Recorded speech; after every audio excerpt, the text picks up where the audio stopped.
നമ്മുടെ സഞ്ജു പ്രേത സിനിമ കണ്ട് പേടിച്ചിരിക്കുകയാണ്. അവന്റെ പേടി മാറ്റാനായി നമുക്ക് എന്ത് ചെയ്യാം? ആദ്യം തന്നെ ഈ TV ഓഫ് ആക്കാം, അത് തന്നെയാ നല്ലത്. പക്ഷെ ഇവിടെ സ്വിച്ച് ഒന്നും കാണുന്നില്ലല്ലോ. ഇപ്പൊ എന്ത് ചെയ്യാം? നമുക്ക് ഈ ചുറ്റിക കൊണ്ട് ആ TV തന്നെ തല്ലി പൊളിക്കുക. ആനബല്ലന്റെ പാവക്കുട്ടി തല തിരിച്ച് പേടിപ്പിക്കാണല്ലോ. ഇതിന്റെ ബാറ്ററി തന്നെ ഊരിയിടാം, കുറച്ചു നേരം അനങ്ങാണ്ടിരിക്കട്ടെ. ഇപ്പൊ തന്നെ അവന് പകുതി ആശ്വാസമായി. അതുപോലെ തന്നെ ഈ ഒച്ച ഉണ്ടാക്കുന്ന റേഡിയോ നമുക്ക് ഓഫാക്കി വെക്കാം. ഈ റൂം ആകെ ഇരുണ്ട് കിടക്കാണല്ലോ. നമുക്ക് ഈ സ്വിച്ച് ഒന്ന് ഓൺ ആക്കാം.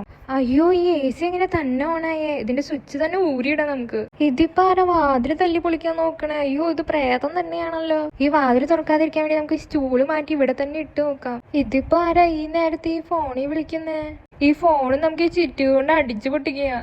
ഇത് പൊട്ടുന്നില്ലല്ലോ. ഇനി ആകെ ഒരു വഴിയേ ഉള്ളൂ. ഇതിനെടുത്ത് ജനാല കൂടെ എറിഞ്ഞു കളയാ. ഈ ജനാല നന്നായി ആടുന്നുണ്ടല്ലോ. ഇതിന്റെ ഉള്ളിൽ കൂടെ ഇനി എന്തെങ്കിലും കേറി വരുമോ? അതുപോലെ തന്നെ അടിയിലെ ആ ഓട്ടയില് നോക്കി രണ്ട് കണ്ണുകൾ കാണുന്നു. നമുക്ക് ഈ പൂച്ചക്കുട്ടനെ വിട്ടിട്ട് അതിന്റെ ഉള്ളിൽ എന്താന്ന് നോക്കിയാലോ?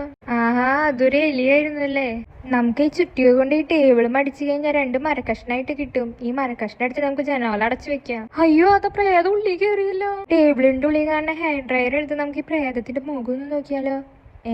ഇത് നമ്മുടെ സഞ്ജുവിന്റെ അമ്മയാണല്ലോ. ആഹാ, അപ്പൊ അവന്റെ അമ്മ തന്നെയായിരുന്നു കുറച്ചു നേരത്തെ ഫോണിൽ വിളിച്ചിട്ടുണ്ടായി. അയ്യോ, നമ്മുടെ പാവം സഞ്ജു വെറുതെ ഇരുന്ന് പേടിച്ചു പോയി. ഇങ്ങനെ ഒരു ടെസ്റ്റ് ഉണ്ടാവുന്ന നിങ്ങൾ പ്രതീക്ഷിച്ചിരുന്ന?